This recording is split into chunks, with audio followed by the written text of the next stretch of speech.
Vamos lá, meus amados irmãos, minhas amadas irmãs.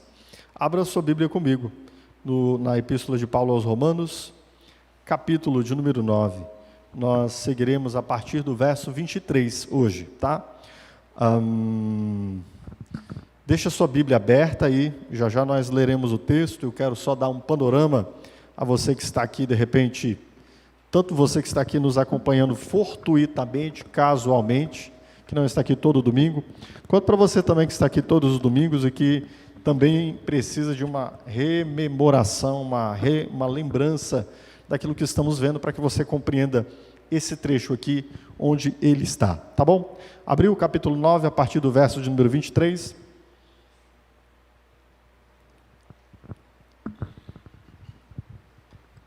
Vamos lá então, queridos. Esse trecho da Epístola de Paulo aos Romanos, capítulo 9, vem logo após a exposição do Evangelho. E aqui Paulo está mostrando que a palavra de Deus não falhou. O fato de os israelitas não terem crido em sua maioria, o fato de eles terem negado a fé, não quer dizer que Deus tenha falhado com a sua palavra de salvação. Por que Paulo está falando sobre isso? Porque ele acabou o capítulo 8, encerrando o Evangelho, dizendo que a palavra de Deus de salvação para nós não falhará. Por este motivo, ele tinha de abordar esse assunto. Tá, Paulo, e os israelitas, que haviam sido o povo de Deus, chamado por Deus, e a palavra de Deus sobre eles falhou. Acaso a palavra de Deus não falharia a nós também? E Paulo responde, não, porque Deus salvou aqueles que ele elegeu. Depois Paulo mostra como a soberania de Deus na eleição, ela estabelece uma segurança. Deus elege soberanamente aqueles que ele vai salvar. E depois, semana passada, nós vimos que Deus é livre para salvar conforme a sua misericórdia, e Deus é livre para condenar conforme a sua justiça. Deus em ambos os casos será glorificado. E isto que Paulo está desenvolvendo, de que Deus não falhou com o seu povo. Antes, na verdade, dentro de Israel, havia um outro Israel, que é o remanescente, os eleitos. Paulo continua então desenvolvendo esse assunto, é o que nós veremos a partir daqui. E Paulo então passa a falar deste povo eleito de Deus. Este é o assunto que Paulo vai tratar nesse bloco que nós desenvolveremos aqui. Sim, ao povo de Israel, Deus não o salvou a todos. Claro que não, muito pelo contrário. Hoje nós veremos que deste povo Deus salvou a minoria. Mas do povo eleito, o verdadeiro Israel, o povo eleito de Deus, é este que Paulo vai nos dizer agora. Quem é este povo? Então veremos como Deus constitui este povo. Este é o assunto desse trecho que nós leremos hoje. Eu posso sintetizar dizendo assim: os chamados constituem o povo eleito de Deus, que conforme os seus planos, ele constitui da multidão dos gentios e do remanescente judeu. Então, os chamados é que são de fato o povo eleito de Deus. E como Deus estabelece este povo eleito? Conforme seus planos, ele os separa dentre uma multidão de gentios e dentre um remanescente ou uma porção dos que sobraram. Isso que quer dizer remanescente, a porção que sobrou dos judeus, tá? Então este é o nosso assunto hoje.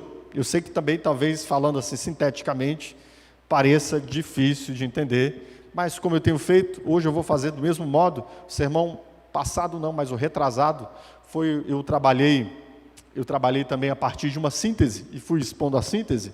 É assim que também farei hoje, tá? Mas vamos lá então. O nosso assunto é o povo eleito de Deus. Eu queria que você, à luz disso, atentasse para a leitura que nós faremos a partir do verso 23, e nós leremos até o verso de número 33. Tá bom? Ok? Então vamos ler?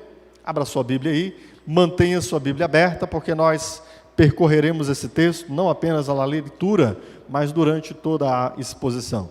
E diz assim: que dizer se ele fez isso para tornar conhecidas as riquezas da sua glória aos vasos de misericórdia que preparou de antemão para a glória, ou seja, a nós, diga a nós, a quem também chamou não apenas dentre os judeus, mas também dentre os gentios, como ele diz em Oséias: chamarei meu povo a quem não é meu povo, e chamarei minha amada a quem não é minha amada. Acontecerá que no mesmo lugar em que se lhes declarou: vocês não são meu povo, eles serão chamados filhos do Deus vivo. Isaías exclama com relação a Israel: embora o número dos israelitas seja como a areia do mar, apenas o remanescente será salvo, pois o Senhor executará na terra a sua sentença rápida e definitivamente. Como anteriormente disse Isaías: se o Senhor dos exércitos não nos tivesse deixado descendentes, já estaríamos como Sodoma e semelhantes a Gomorra. Que diremos então? Os gentios que não buscavam justiça a obtiveram, uma justiça que vem da fé. Mas Israel, que buscava uma lei que trouxesse justiça, não a alcançou. Por que não? Porque não buscava pela fé, mas como se fosse por obras. Eles tropeçaram na pedra de tropeço, como está escrito: eis que ponho em Sião uma pedra de tropeço e uma rocha que faz cair, e aquele que nela confia jamais será envergonhado. Amém? Bom, se você prestou atenção no que eu disse antes lá na introdução, você conseguiu ler com alguma clareza aqui esse texto que nós lemos. E aí eu quero discorrer essa síntese que fiz, dizendo que o povo eleito de Deus diz respeito àqueles a quem Deus chamou. O povo eleito de Deus é constituído por um propósito de Deus. O povo eleito de Deus é retirado dentre os judeus, a sua minoria, e dentre os gentios, a sua maioria. Então vamos trecho a trecho aqui dessa síntese, buscando entender aquilo que o texto nos diz. A síntese que fiz começa assim: nós os chamados.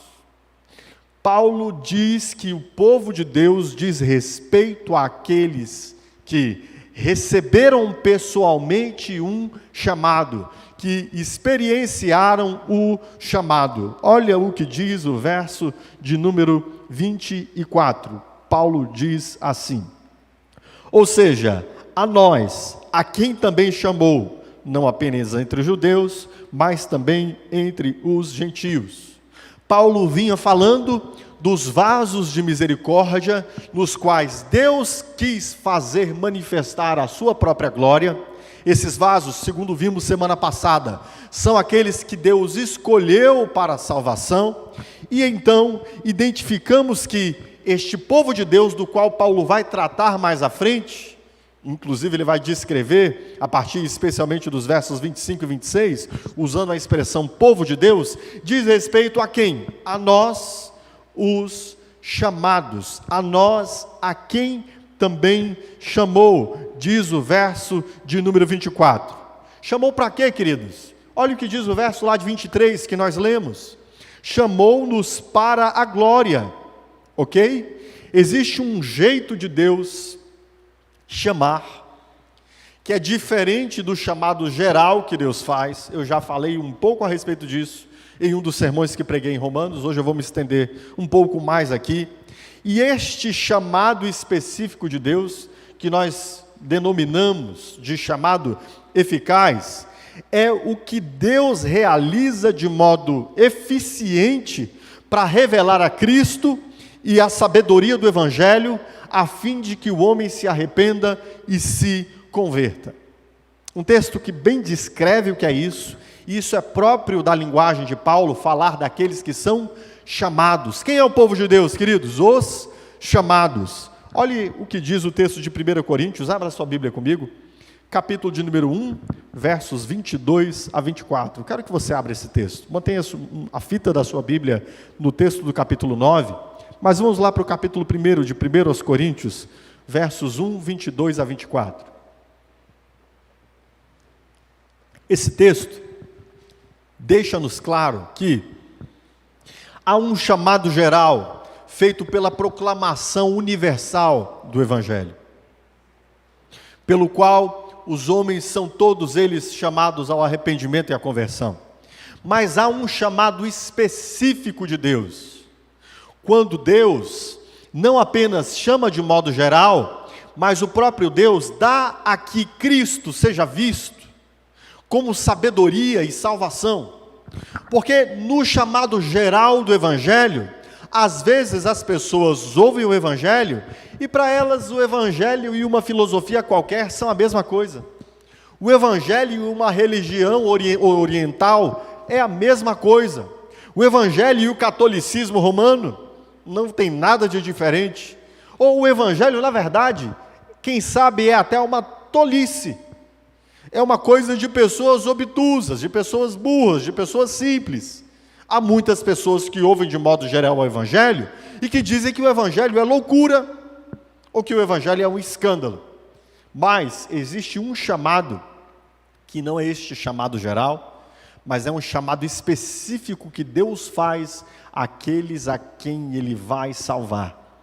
E para estes o Evangelho se torna beleza, sabedoria e poder. É o que diz aqui o texto de 1 Coríntios, nos versos 22 a 24. Diz assim: porque os judeus pedem sinal, e os gregos buscam sabedoria. Mas nós pregamos a Cristo crucificado, que é escândalo para os judeus e loucura para os gregos. O que Paulo está dizendo? Existe uma pregação que ele faz do Evangelho, existe uma exposição que ele faz do Evangelho, e para alguns que ouvem esta exposição, o que é Cristo? Ora, para os judeus, Jesus Cristo é um escândalo. Como assim? Alguém que foi morto no madeiro? Alguém que foi acusado de ter quebrado a lei? Alguém que disse que era semelhante a Deus? Isso é uma blasfêmia. Esse cara é uma vergonha. Isso é um escândalo. E para os gregos buscavam articular a sua sabedoria de acordo com as filosofias de seu tempo. Então, quando eles ouviam falar de morte e ressurreição, não, nós estamos pensando em Platão, no mundo das ideias. Nosso modo de olhar a vida é pelo epicurismo, pela sabedoria, pelo cinismo, pelas escolas filosóficas, ou pelo materialismo, como poderia dizer hoje, né? Pelo Big Bang, por coisas semelhantes. E há pessoas que ouvem o Evangelho, e o Evangelho para elas é essa obscuridade, é essa tolice. Isso está na pregação geral, no chamado geral. Há pessoas que não vão considerar o Evangelho palavra de Deus. Mas no verso 24, o que disse o apóstolo Paulo? Mas para os que são, o quê? Chamados. Tanto judeus como gregos, lhes pregamos a Cristo. E o que Cristo é para estes? Poder de Deus e sabedoria de Deus. Entende? Existe então um chamado que Deus realiza ao indivíduo, e nós vemos isso no próprio verso 24 do capítulo 9, quando o apóstolo Paulo diz: nós, a quem também chamou. Quem nos chamou, queridos? Deus nos chamou. Então não se trata apenas da pregação universal do Evangelho, se trata de um chamado específico, que nós denominamos de chamado eficaz, porque este chamado cumpre a eficácia, a realização do propósito da pregação do Evangelho. E quando há este chamado eficaz, o que acontece? Deus traz o homem a olhar para Cristo, não mais como escândalo ou como tolice, mas como poder e como sabedoria de Deus. Entende isso? A primeira coisa importante quanto ao chamado é que é Deus quem nos chama. Como Deus nos constitui seu povo?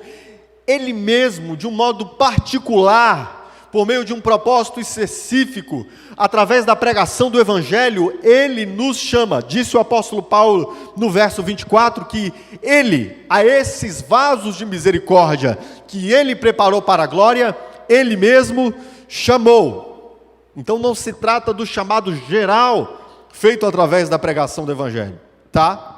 Se trata desse chamado específico que Deus realiza. E Deus realiza esse chamado, deixa eu lhe dizer, segundo os seus desígnios. Olha o que diz o capítulo 8, verso de número 28, da Epístola de Paulo aos Romanos. Volte uma página na sua Bíblia. Está descrito assim: sabemos que Deus age em todas as coisas para o bem daqueles que o amam, dos que foram chamados de acordo com o seu propósito. Ou seja, o chamado é aquele a quem Deus chama, o chamado é aquele que Deus chama de acordo com o seu propósito. Há um desígnio, há um propósito estabelecido de Deus ao dirigir-se a estes que serão seu povo, aos quais Ele chama particularmente. E não apenas isso. O chamado é Deus quem realiza, o chamado é realizado segundo os desígnios de Deus, e ele é realizado conforme a predestinação que Deus estabeleceu. Olha o que diz o verso de número 30, do mesmo capítulo de número 8. Aqueles que ele predestinou, a estes também o quê? Também chamou. Aos que Deus predestina, ele chama. Logo, esse chamado que Deus realiza, queridos, Ele o realiza nessa concordância. É Ele quem faz, Ele faz segundo os seus propósitos, e Ele faz de acordo com a predestinação que Ele estabeleceu. E este chamado é realizado através do Evangelho. Qual é o meio pelo qual Deus chama? Qual é o modo pelo qual Deus realiza esse chamado, pelo qual Ele faz Cristo manifesta ao homem? Pela pregação do Evangelho. Abra sua Bíblia aí, em 2 Tessalonicenses, capítulo 2, versos 13 e 14. Diz assim: mas devemos sempre dar graças a Deus por vós, irmãos amados do Senhor, por ter Deus o quê?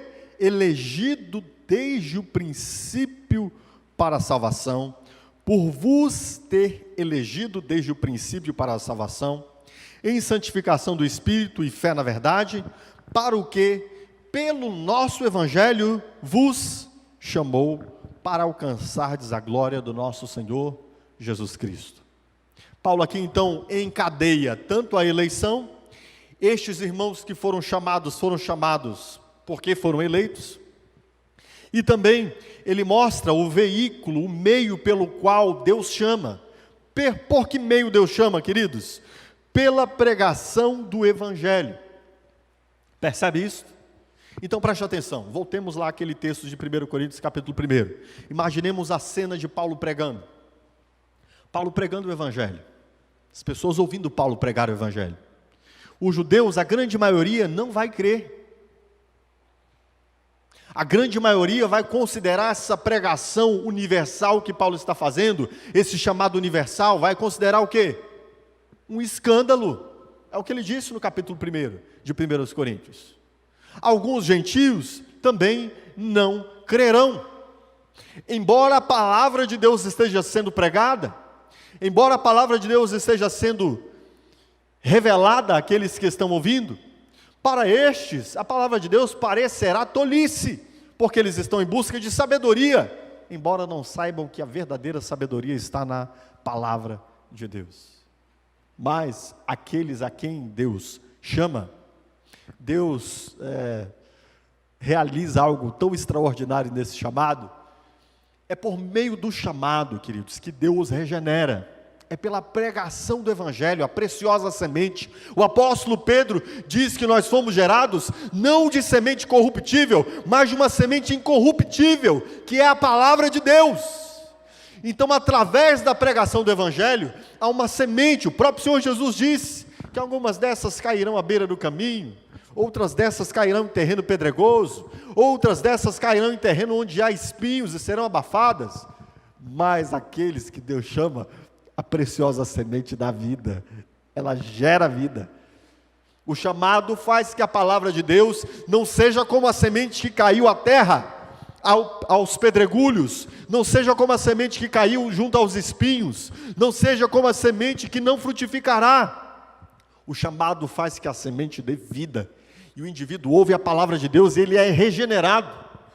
E pela regeneração ele tem condições então de converter-se a Deus, de arrepender-se dos seus pecados e de voltar-se para Deus. Quem são estes que se convertem, queridos? Quem são estes que se arrependem? Quem são estes que olham para Jesus e não veem um homem frustrado, abatido numa cruz, que não veem em Jesus um pobre galileu, que não vê em Jesus um projeto que não deu certo, mas olha para Jesus e reconhece, ali está Deus encarnado, Deus feito homem, ali está o Cordeiro para a salvação. Quem são estes, queridos? São aqueles que foram chamados, entende? E Paulo está dizendo aqui, que este povo de Deus é constituído então dos chamados. Os chamados são aqueles, então, a quem Deus, pela pregação do Evangelho, dá regeneração e dá conversão. Eles se arrependem, eles se voltam a Deus. Estes são o povo de Deus. Bom, nós, os chamados, somos o povo de Deus. Eu quero agora enfatizar essa expressão. Somos o povo de Deus. Observe o que diz os versos 25 e 26. De que Paulo está tratando aqui? Lembra lá do verso 23? Paulo está tratando daqueles que Deus decidiu agir com misericórdia.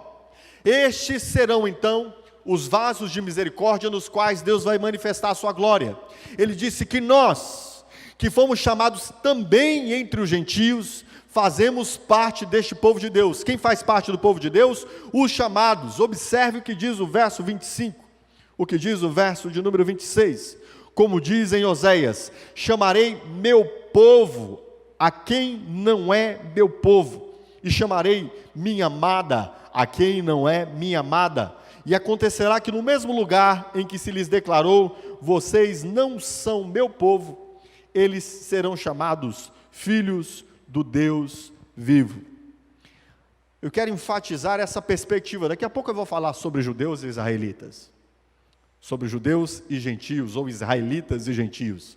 Mas a minha ênfase aqui é que nós, que tanto dentre os gentios quanto dentre os judeus fomos chamados, nós é que somos o verdadeiro povo de Deus, queridos.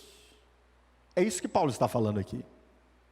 Observe, volta lá comigo, por favor. Observemos o verso 23. Ele diz assim: quer dizer, se ele fez isto para tornar conhecidas as riquezas da sua glória aos vasos de sua misericórdia, que de antemão preparou para a glória, ou seja, nós, a quem também chamou, não apenas entre os judeus, mas também entre os gentios. E aí ele começa a citar os profetas. Quem é o verdadeiro povo de Deus, queridos? Nós. Olha que coisa interessante, a que conclusões interessantes nós chegamos a partir disso. No verso 6, o apóstolo Paulo havia dito que Israel, segundo a carne, não é o verdadeiro Israel. No verso 6 desse capítulo 9, nós passamos por lá. Ora, se nós é que somos o povo de Deus, quem é o verdadeiro Israel, queridos? Somos nós. O apóstolo Paulo diz ainda no verso 8 desse capítulo, que aqueles que são eleitos, os quais serão verdadeiramente salvos, não são todo Israel, mas são os filhos da promessa. E observe que Paulo faz questão de chamar os filhos, porque na verdade, Deus fez a promessa do filho, e não dos filhos de Abraão. Mas aqui, a entender que essas palavras estão se cumprindo em nós, Paulo nos diz no verso 8, que quem são quem é o verdadeiro Israel são os filhos da promessa. O que isso quer dizer, queridos? Que quando Deus fez uma promessa a Abraão, sabe quem estava na mente de Deus? Eu estava na mente de Deus. Você estava na mente de Deus. Ele continua dizendo, se nós observarmos o verso de número 15, nós vemos que Deus diz, eu tenho misericórdia de quem eu quiser ter misericórdia. E como o apóstolo Paulo diz que nós somos esses vasos de misericórdia, o que Paulo está dizendo? Deus escolheu você para em você aplicar a sua misericórdia. Se nós somos o verdadeiro povo de Deus, nós somos o verdadeiro Israel, nós somos os filhos da promessa, nós somos aqueles a quem Deus quis realizar, participar, tornar efetiva a sua misericórdia. E nós somos os eleitos de Deus. Ele não disse no verso de número 11 e 12? Que estes a quem ele salva, são os que ele salva segundo a eleição, conforme o que ele havia predeterminado, esqueci-me agora da expressão que Paulo usa, e eu não quero ser impreciso aqui, especialmente nesse verso, senão depois você pode equivocar-se. Ele diz aqui no verso de número 11, todavia, a fim de que o propósito de Deus, conforme a eleição, permanecesse, ou seja, Deus nos elege conforme o seu propósito, a fim de que isto, que é o seu propósito, permaneça. Logo, quem somos nós a quem Deus chama, queridos? Nós é que somos os eleitos. E ele diz, e nós podemos observar, especialmente nesse texto que eu acabei de ler, de 2 Tessalonicenses, capítulo 2, versos 13 e 14, ali Paulo faz a ligação direta entre a eleição e o chamado. Quem é o povo de Deus, queridos? Aquele povo a quem Deus estava destinando todas as suas promessas, quando ele chama Abraão, quando ele dá a lei, quando ele estabelece os sacrifícios, quando ele começa a ensinar por pedagogia a Cristo, quando então ele traz a Cristo, ele revela a Cristo, Cristo morre e ressuscita. Quem é este povo, queridos? Quem é o povo de Deus? Nós somos o povo de Deus. Estávamos na mente de Deus, estávamos nos planos de Deus, e Deus na história vem e realiza a nossa salvação por meio do chamado do Evangelho, que para nós se torna eficaz, porque nós compreendemos Cristo como sabedoria e poder de Deus, e cremos nele, e assim somos tornados povo de Deus. Amém, queridos?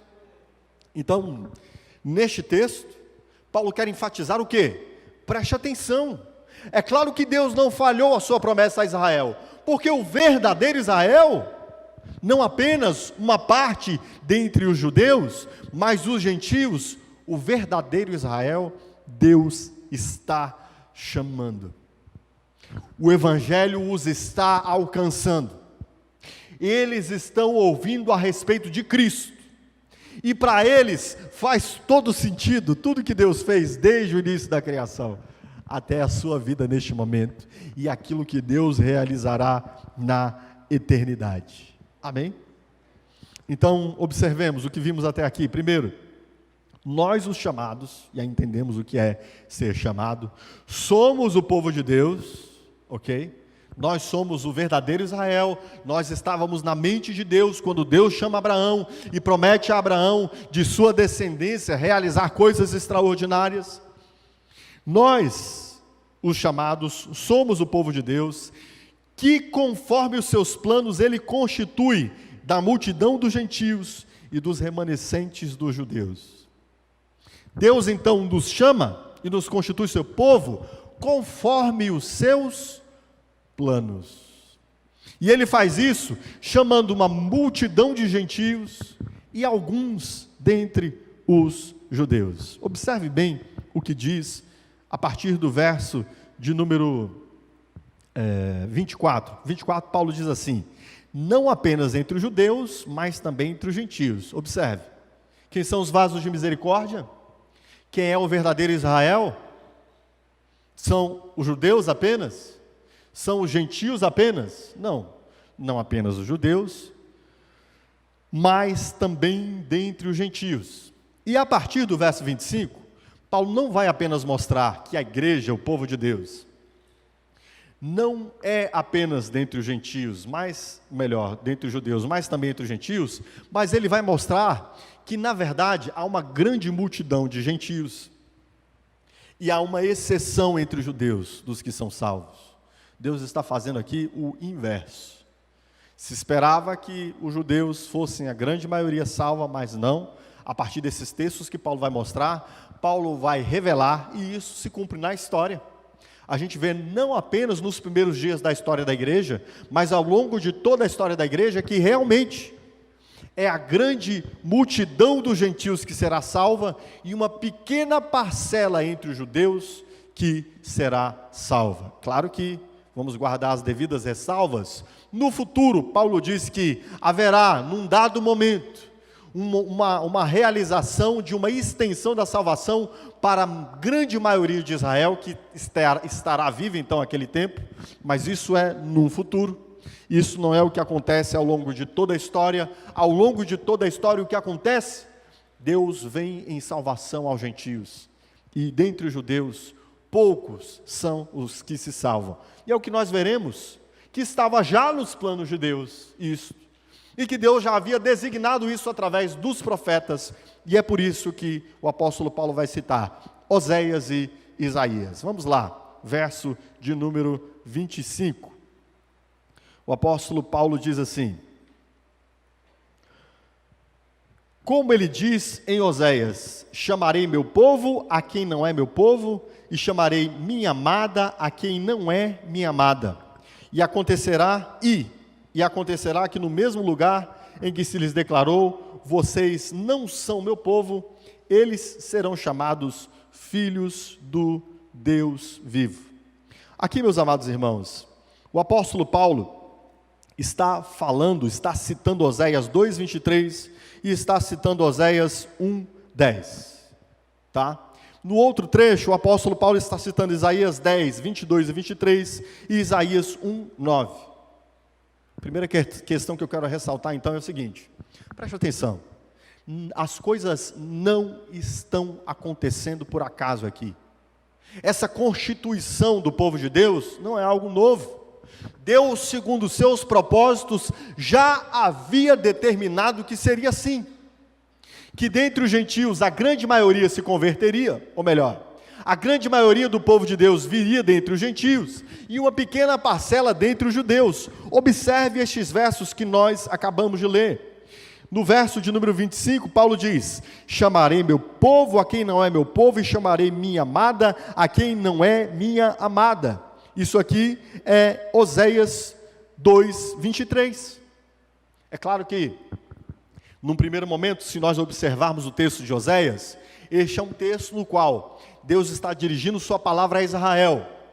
Deus havia dito a Israel: vocês não são mais meu povo, tal qual os gentios não eram. E então Deus depois diz a Israel: mas eu vos chamarei meu povo novamente. A quem eu disse, não é meu povo, chamarei meu povo. E a quem eu disse, não é minha amada, será minha amada. E Paulo entende que, como nós somos o verdadeiro Israel, isso é dirigido especialmente a nós. Em 2:23, ou melhor, no verso 26, Paulo cita 1:10 de Oséias, que diz: e acontecerá que no mesmo lugar em que se lhes declarou, vocês não são meu povo, eles serão chamados filhos do Deus vivo. Meus irmãos, nós estávamos afastados das promessas de Israel, nós não entendíamos, nós não buscávamos a Deus, nós não íamos ao encontro de Deus, e sequer sabíamos o que Deus estava realizando na história. Mas Deus havia designado vir ao nosso encontro. Deus havia designado tornar-nos seu povo, a nós gentios. E essas palavras, Paulo nos diz então, que Oséias as está dizendo, não apenas em respeito a Israel, mas que Oséias as está dizendo em respeito a nós. Agora observe que curioso quanto aos judeus. Quanto aos judeus, a palavra de Deus nos diz que destes, a minoria, o remanescente, os poucos que sobrariam, seriam salvos. Olha Paulo citando no verso de número 29, verso de número 27, Isaías 10, versos 22 e 23. Ele diz assim: embora o número dos israelitas seja como a areia do mar, apenas o remanescente será salvo, pois o Senhor executará na terra a sua sentença, ou seja, o seu juízo, rápida e definitivamente. Sim, Deus entendeu que aplicaria o seu juízo contra Israel. Lembra do que eu preguei semana passada? Deus decidiu não agir com misericórdia, mas com juízo contra Israel. E por causa disso, apenas um remanescente, um pequeno grupo, seria salvo. E no verso de número 29, ele cita Isaías 1:9. E ele diz: se o Senhor dos Exércitos não nos tivesse deixado remanescentes ou descendentes, já estaríamos como Sodoma e semelhantes a Gomorra. Se o Senhor não nos houvesse deixado remanescente, no original hebraico lá é remanescente, e aqui está nesse sentido, nós já teríamos nos tornado como Sodoma e semelhantes a Gomorra. Ou seja, Deus decidiu alcançar grande parte dos gentios por misericórdia. Deus decidiu alcançar um pequeno povo, um remanescente entre os judeus, também por misericórdia. E Deus decidiu julgar a grande maioria dos judeus com justiça. Você acha estranho isso? Olha o que diz Mateus capítulo 8, versos 11 e 12. Aqui o próprio Senhor Jesus, em consonância com as profecias de Oséias, em consonância com as profecias de Isaías, mostra-nos o seu entendimento de que a salvação estaria aberta de um modo amplo aos gentios, e muitos gentios se achegariam à fé, e que os judeus, em sua grande parte, em sua maioria, rejeitariam. Olha o que o Senhor Jesus diz. Isso aqui o Senhor Jesus diz em seguida ao episódio em que um centurião de Cafarnaum vai ter com ele, e lhe demonstra grande fé. Um romano, um camarada que não era judeu. E o Senhor Jesus diz o seguinte, logo em seguida a esse episódio: mas eu vos digo que muitos virão do Oriente e do Ocidente, e assentar-se-ão à mesa com quem, queridos? Abraão, Isaque e Jacó, no reino dos céus. Muitos virão do Oriente e do Ocidente, muitos virão do Brasil, muitos virão do Gama, e se assentarão com quem? Com Abraão, com Isaque e com Jacó, no reino dos céus. Contudo, e os filhos do reino serão lançados nas trevas exteriores, e ali haverá pranto e ranger de dentes. É claro que Jesus está falando da maioria, não de todos. Os filhos de reino são os judeus, são os israelitas, que haviam recebido a palavra de Deus e a rejeitaram. Contra estes, a grande maioria, Deus agirá com justiça, e para com alguns destes, como nós já lemos, com misericórdia. E observe bem, tem algumas pessoas que olham para os textos proféticos e erroneamente dizem: os textos proféticos não estão falando exatamente do que Deus vai realizar. Não, Deus só está vendo o que ia acontecer. Quem nega a soberania de Deus chega a dizer esse tipo de coisa, né? Por isso que eu disse que, conforme os seus planos, estas coisas aqui estavam nos planos de Deus. Estava nos planos de Deus me alcançar você, alcançar a grande maioria dos gentios.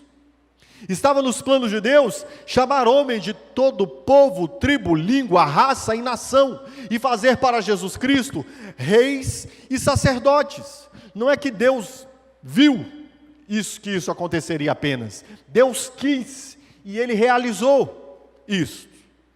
Algumas pessoas que usam a seguinte expressão: Deus viu um furo de reportagem, né? Deus disse para o profeta um furo de reportagem. Como assim um furo de reportagem? Eu que sou humano, eu posso ver uma coisa que está acontecendo e trazer uma notícia para vocês. Imaginemos que eu tivesse acesso ao futuro, né?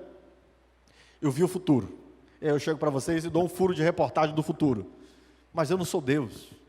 Isso para mim seria um furo de reportagem. Para o profeta é um furo de reportagem. Para Deus, é a sua palavra, segundo o seu propósito, que Ele faz cumprir de modo soberano. Olha o que diz o texto de Isaías, capítulo de número 14, verso 24. Abra sua Bíblia também em Isaías 46, 9 e 10.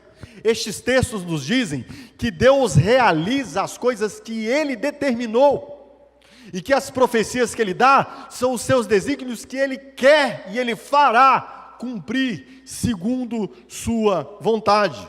Isaías 14, 24, e há uma infinidade de textos, mas estes são contundentes o bastante, então fico apenas com estes. Diz assim: o Senhor dos exércitos jurou, dizendo: como pensei, assim sucederá, e como determinei, assim se efetuará. E logo em seguida ele traz uma profecia contra a Síria. Do que Deus está falando? Estas coisas que eu estou dizendo aqui, que irão acontecer como eu pensei e como eu determinei. Não é que Deus viu que aconteceria no futuro, é que Deus quis que assim acontecesse. E em 46, 9 e 10 de Isaías, esse texto é lindo. Ele fala dessa soberania de Deus, um Deus que realiza as coisas como Ele quer e que diz o que acontecerá conforme os seus propósitos. Ele diz assim: lembrai-vos das coisas passadas, desde a antiguidade, que eu sou Deus e não há outro Deus, não há outro semelhante a mim, que anuncio o fim das coisas desde o princípio e desde a antiguidade, as coisas que ainda não sucederam, e que digo: o meu conselho será firme e farei toda a minha vontade.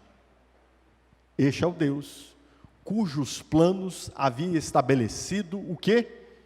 Que dentre gentios a sua grande maioria fosse constituir o povo de Deus, e dentre os judeus sua minoria fosse constituir o povo de Deus, o Israel verdadeiro, aqueles que creram em Cristo, segundo seus planos. Paulo continua aqui enfatizando o quê? A liberdade e a soberania de Deus de realizar o que Ele quer. Pode parecer estranho, né? Inclusive nós temos aqui ao final um apêndice, e eu vou tratar como apêndice, não vou tratar detalhadamente, tá? Porque esta porção ela é ampliada no capítulo 10, que eu tratarei a partir da semana que vem. Mas nós temos aqui ao final um apêndice onde parece estranho, né? Caramba, então os gentios é que foram salvos? É. E os judeus não foram salvos? Não. Sua grande maioria, não. E Paulo vai explicar o porquê. Sim, é de acordo com os propósitos de Deus. Sim, Deus tinha em seus planos, quando Ele falou da promessa a Abraão, a mim e a você, mas há uma dimensão também da esfera humana. Que dimensão? E essa dimensão será retratada semana que vem. Lembra daquilo que eu disse semana passada? Deus sempre julga com justiça. E há uma dimensão na qual os israelitas negaram a Cristo, tropeçaram na pedra de tropeço. A rocha que para eles, ao invés de ser rocha de salvação, é rocha de escândalo. E especialmente porque eles negaram a Cristo, porque eles rejeitaram a Cristo, Deus os rejeitou. Olha o que diz os versos, então, já nesse apêndice final, né? Os versos que tratam, a partir do verso 30, que trata desse apêndice. Então preste atenção. O povo de Deus inclui os gentios, então podemos concluir que os gentios foram incluídos e a maioria dos judeus rejeitados, né? Foi isso que aconteceu.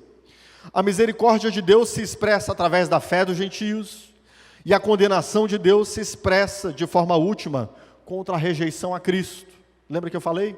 a misericórdia. Deus age com misericórdia para com quem Ele quer. Senhor, mas eu era judeu, e daí? Você negou a Cristo, mas o Senhor salvou os gentios. Sim, foi o que eu quis.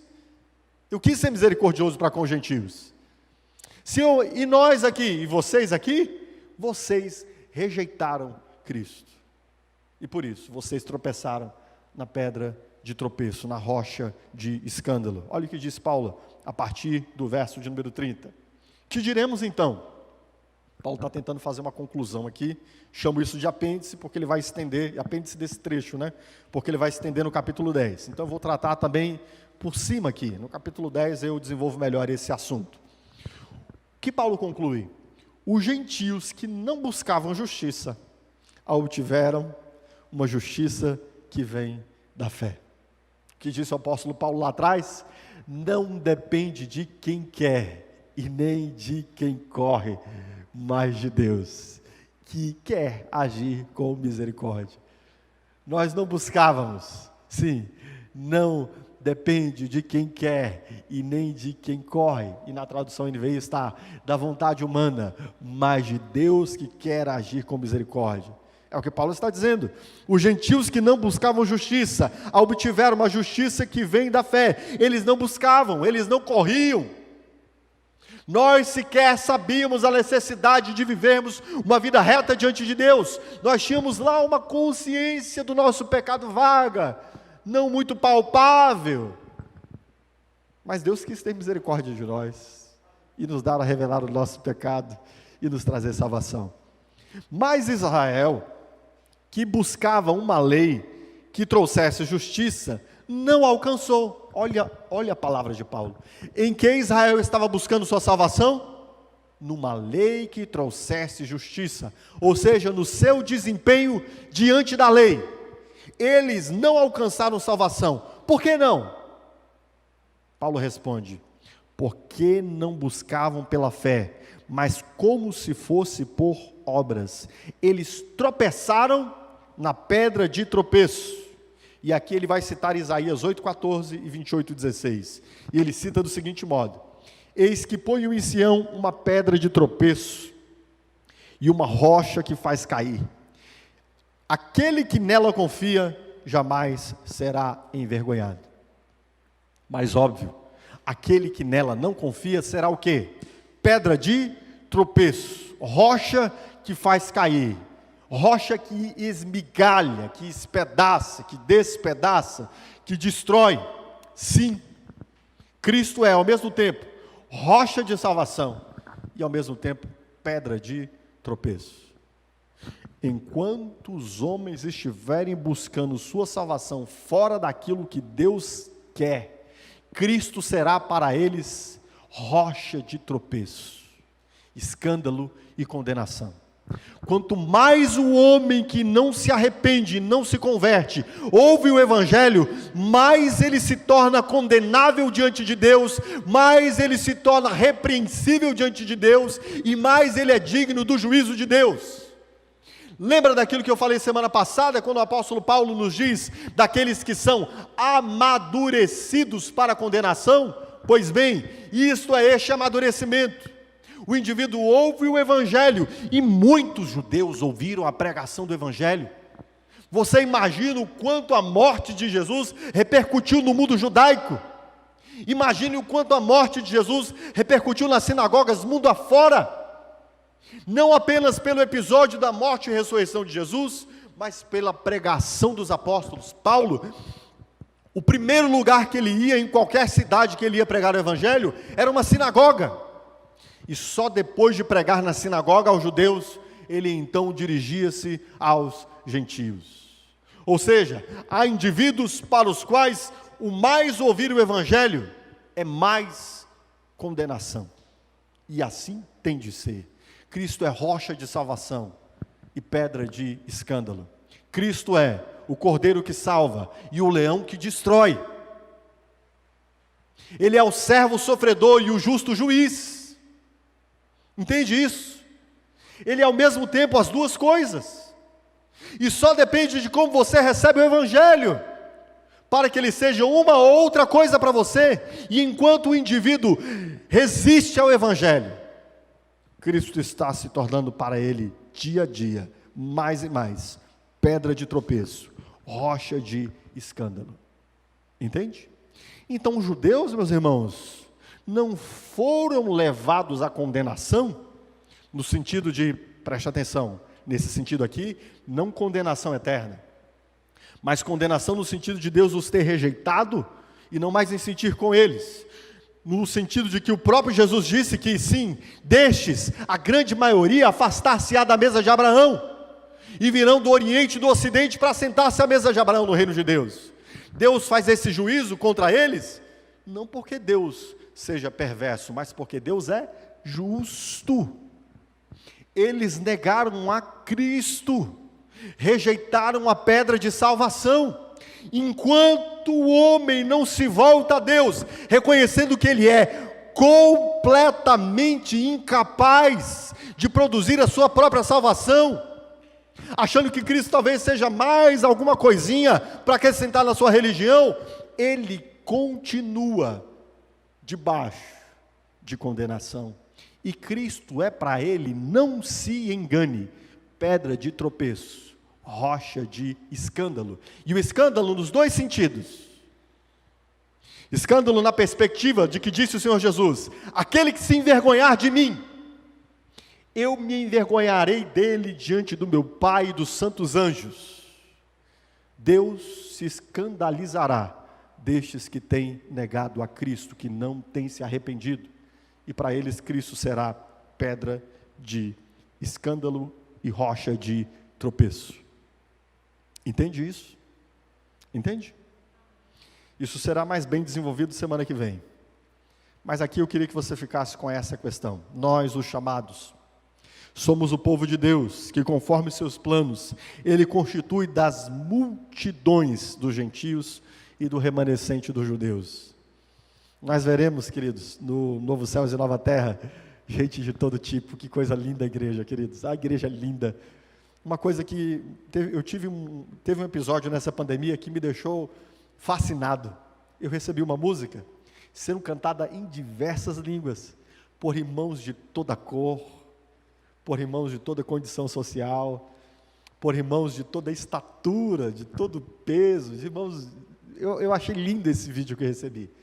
Uma música sendo cantada de gente de toda tribo, povo, língua, raça e nação. Que coisa linda é a igreja, irmãos.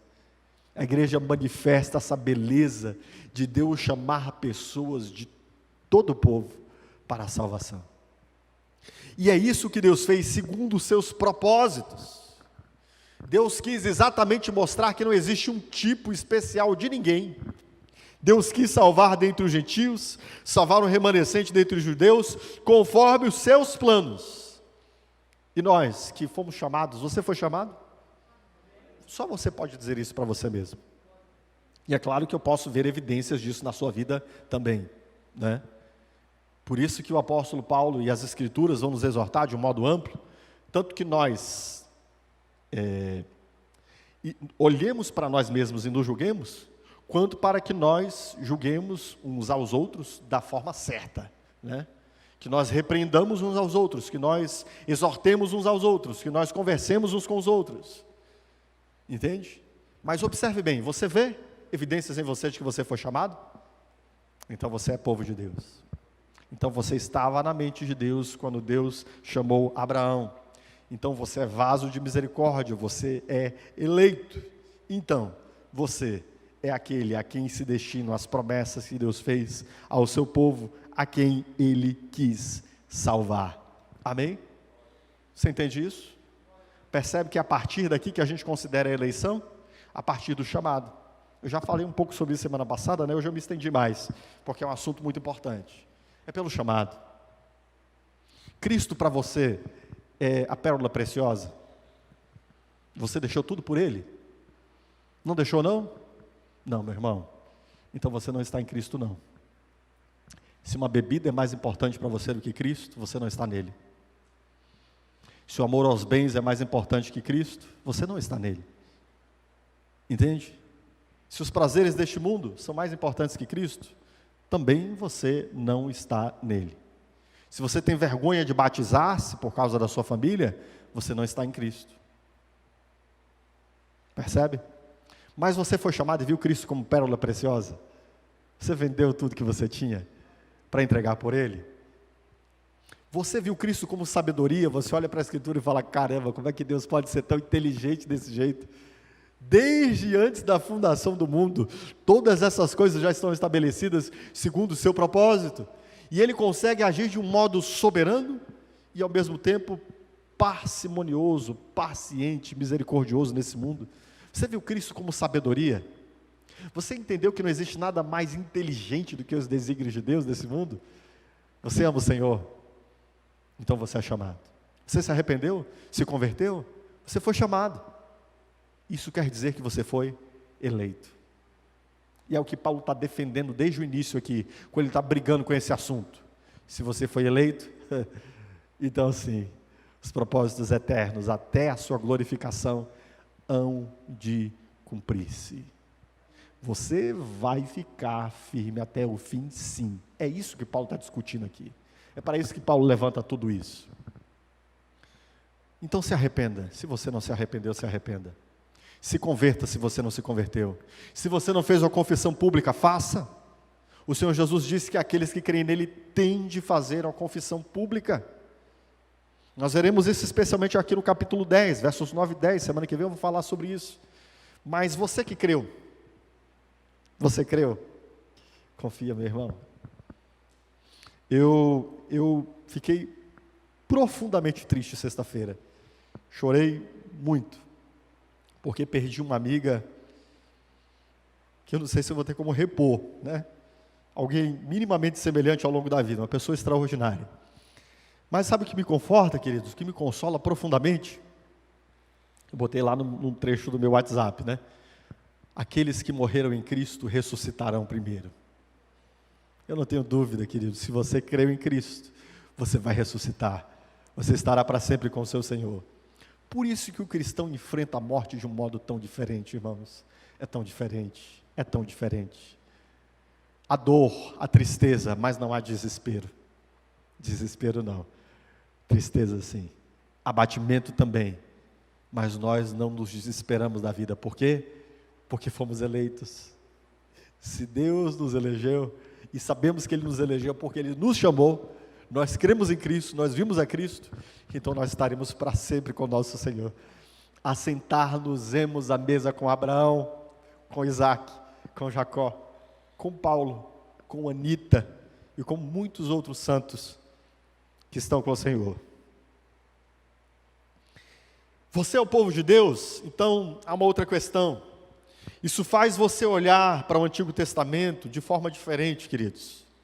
Isso faz nós olharmos para as Sagradas Escrituras entendendo que não existe um desligamento. Há cristãos que acham que há um desligamento entre o Antigo Testamento e o Novo Testamento. Não há um desligamento.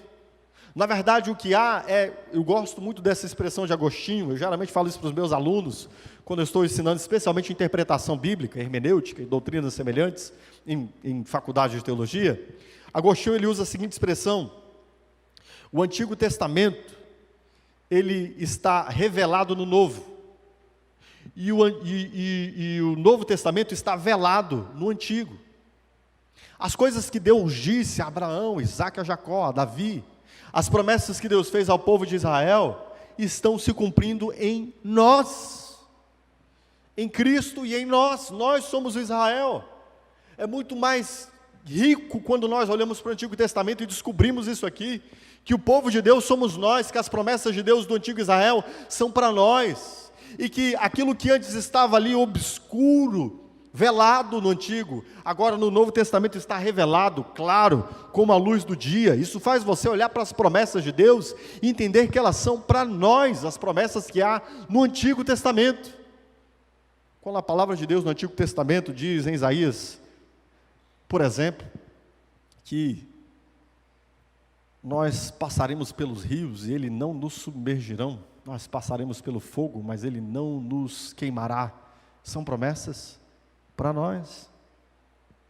Quando o texto de Malaquias diz, eu amo esse texto, eis que vem o dia e arderá como fornalha Todos os soberbos e todos os que cometem impiedade serão como palha, e o dia que está para vir os abrasará, diz o Senhor dos Exércitos, de sorte que não lhes restará nem raiz nem ramo. Mas para vocês que temem o meu nome, nascerá o sol da justiça, e vocês verão a salvação sendo trazida debaixo das suas asas, e vocês sairão e saltarão como bezerros libertos da estrebaria. Isso é para mim, irmãos. Haverá um dia em que nascerá o sol da justiça, e eu sairei desse confinamento em que estou vivendo, não por causa da pandemia, mas por causa desse estado da vida na carne e no pecado, debaixo da maldição de Deus ainda. Haverá um dia em que nós seremos completamente livres dessa condição, e estaremos para sempre com o nosso Senhor. É para nós essa promessa, entende? Então guarde essas promessas na sua alma. Outra coisa que quero dizer à luz de tudo isso que vimos, é que nós precisamos olhar de um modo diferente para Israel como nação. Sim, Israel como nação, deixa eu lhe dizer, foi rejeitado por Deus. Nós somos o verdadeiro Israel. E às vezes a igreja entende de forma equivocada politicamente as coisas, e é pró-Israel a qualquer custo, mesmo que eles estejam cometendo injustiças e barbaridades contra os filisteus. Deixa eu dizer para você uma coisa, os israelitas e os filisteus estão afastados de Deus na mesma distância. Os israelitas de hoje, os judeus de hoje, eles não fazem parte do povo de Deus hoje. Você já entendeu isso alguma vez? É claro, nós devemos orar pela salvação de Israel, sim, porque ainda diz respeito a um propósito dos últimos dias de Deus, restaurar Israel como um povo todo. Mas agora, aqui, cumprem-se neles essas palavras que nós vimos de Oséias e de Isaías. Nós não podemos ser pró-nação de Israel a qualquer custo, a custo da justiça, a custo da verdade, ao custo do evangelho. Não, eles estão tão afastados de Deus como estão os filisteus ou palestinos, né? Eu falei filisteus, talvez você nem tenha entendido, porque na verdade a palavra palestino vem de filisteu.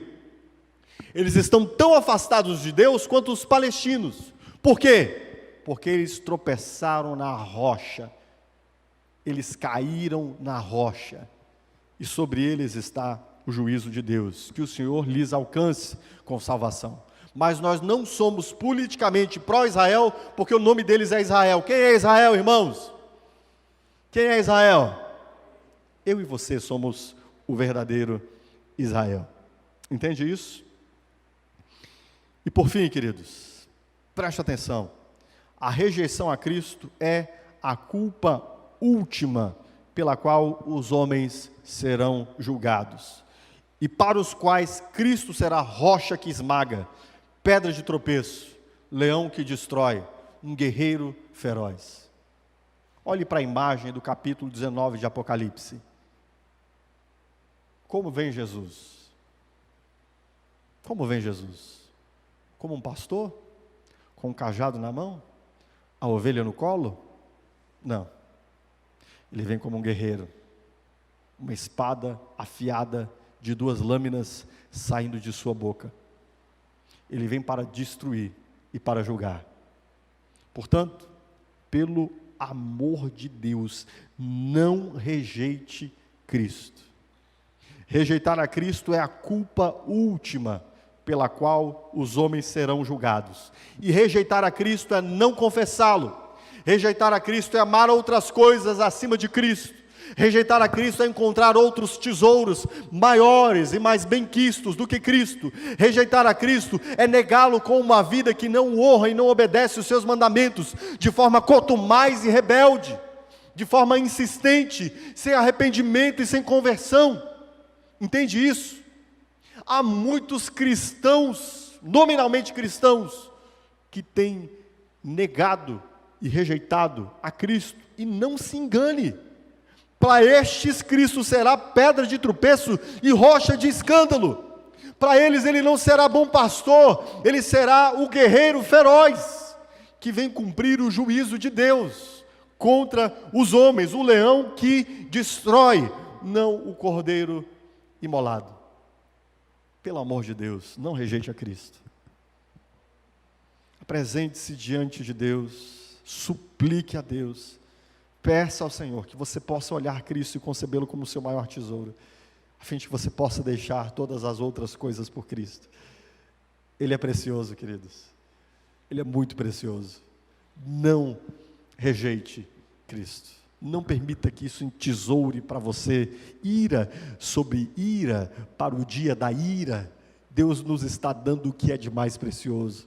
Há uma parábola que o Senhor Jesus conta, quando Ele mandou convidar pessoas para uma festa, e as pessoas, não, agora não, eu tenho uma junta de bois, eu comprei uma junta de bois, eu tenho que emparelhar essa junta de bois e treinar ela, não estou pronto para ir para uma festa não, acabei de casar, agora não está na hora de eu ir para essa festa. O que o Senhor diz? O Senhor disse que Ele mandou rejeitar todos aqueles, e chamar então, nas ruas, nas vielas, as pessoas que não eram dignas, para entrarem na festa. E aqueles que entraram na festa, sem as vestes devidas, foram lançados fora. Não se engane, há um momento em que Deus não mais insistirá. Foi o que Deus fez com Israel. A palavra de salvação está diante de você hoje. Se hoje ouvirdes a sua voz, não endureça o vosso coração, como na provação no deserto, disse o autor aos Hebreus. Portanto, pelo amor de Deus, não rejeite Cristo, por amor a você mesmo. Amém? Quando nós encontramos Cristo como Ele é, você descobre sim, há o tesouro ali, a riqueza ali, há coisas aqui que nada neste mundo pode comparar-se. Nada. Eu já falei isso, eu quero repetir hoje, já estou encerrando. Na minha jornada de fé, ali lendo a Bíblia dos 12 aos 15 anos de idade, o Senhor me chamou aos 15 anos, eu ouvi o Evangelho até os 15 anos. Uma coisa que tinha muita dificuldade era de olhar para os prazeres ali, do mundo da adolescência, os prazeres sexuais, de natureza sexual, e olhar para aquelas coisas e falar, caramba, vou ter que deixar isso aqui mesmo, os vícios que eu tinha, vou ter que deixar isso aqui, não, deixa quando eu tiver 40 anos de idade, ainda bem que eu ainda nem fiz 40 anos de idade, estou com 39, ano que vem fará 25 anos que sirvo o Senhor, e meus irmãos, a alegria de ter a Cristo como pérola preciosa, não se compara a qualquer das multidões dos prazeres deste mundo, e na verdade é todo o oposto. Só em Cristo que a gente experimenta os prazeres desse mundo da forma mais deleitável possível, como Deus planejou para ser experimentado. Amém? Então, por favor, não negue a Cristo, por amor à sua alma, não rejeite a Cristo, arrependa-se, converta-se, creia. Permita que a palavra de Deus realize em você aquilo para que ela designa salvação. Hoje é dia de arrependimento. Amém? Curve sua cabeça. Se você quiser confessar a Cristo como seu Salvador, eu estarei aqui ao final do culto para conversar com você. Amém? Senhor Deus, nós te agradecemos.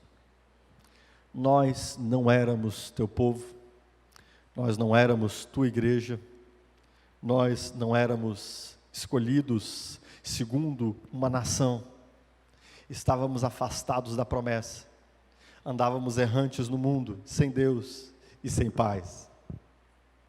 Mas o Senhor, nos seus planos eternos, já nos tinha em sua mente, aqui no ano de 2021, na cidade do Gama, de alcançar-nos e sermos chamados teu povo. Obrigado. Obrigado porque um dia a pregação do Evangelho veio para nós tão confrontadora, tão contundente, que nós nos reconhecemos pecadores. Mas também ela nos mostrou o sacrifício pelos nossos pecados. Jesus que nos ama a ponto de entregar a sua vida por nós. Obrigado por termos visto Cristo, Senhor.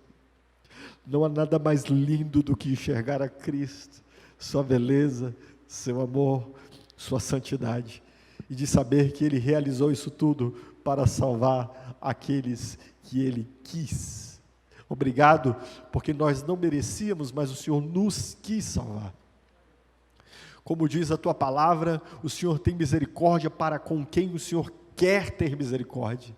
E quem somos nós, Senhor, para que o Senhor olhasse para nós? Quem somos nós, Senhor? Quem sou eu, Senhor? Eu sou como aquele mendigo imundo que estava à sarjeta, cujos primeiros convidados rejeitaram o chamado à tua festa, e o Senhor me tomou pelas mãos, completamente indigno no estado em que eu estava, para que eu pudesse participar dessa festa. Obrigado. Obrigado porque o meu mau cheiro não afastou o Senhor de mim. Obrigado porque a minha rejeição a Ti não permitiu que o Senhor fosse endurecido para comigo. Pelo contrário, o Senhor se dirigiu a mim com misericórdia. Obrigado porque o Senhor nos alcançou, não por nada que haja em nós, mas porque o Senhor quis. Obrigado.